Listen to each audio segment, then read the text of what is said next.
Michael, thank you. I asked this question at some length to Amitav in a conversation on my website. It's also on the Asia Society website.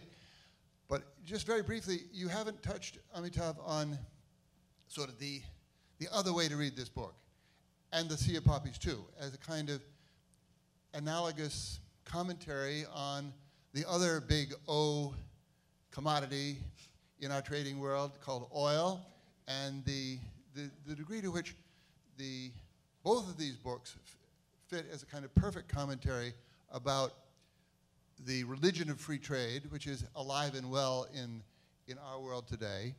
And we thought it was, it was certainly a piece of the war in Iraq. Amitav confided about the first book that he wrote that Sea of Poppies in a kind of lather of dismay and just, he was beside himself about the Bush war in Iraq. And you can read it as a kind of coded commentary on the whole thing.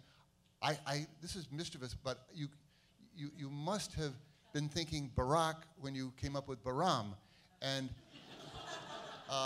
there is about Barack and Baram this sort of very good man in a very tough business.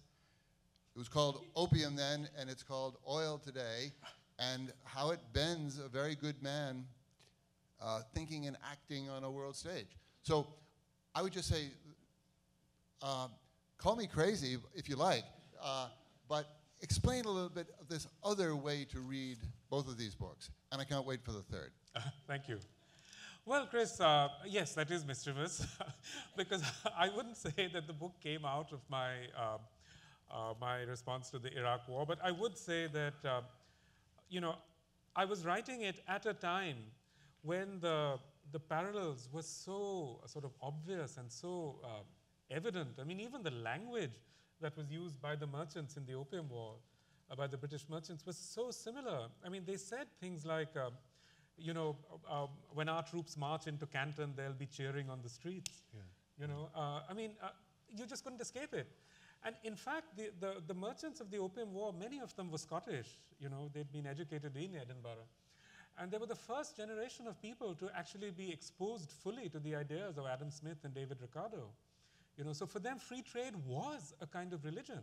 It was a religion, the free market, the free trade. And it always strikes me as, today I read, I'm sure many of you saw, at Harvard, several hundred students walked out of a class run by Professor Mankiw. It's their a flagship economics class. And I was very struck by that because, one of the strange things about free trade and free market and all the sort of stuff that comes out of the subject of economics is that it never seems to be associated, this neoclassical economics, it never seems to be associated with any kind of history or any kind of actual effects upon the world.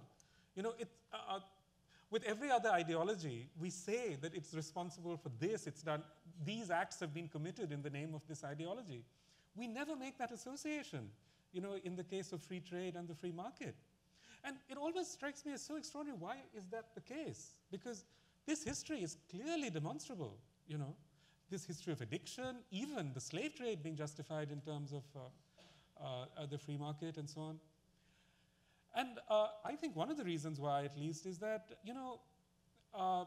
economics has somehow managed to persuade us that a free trade is not an ideology, it's not a doctrine, but it's like a law of nature.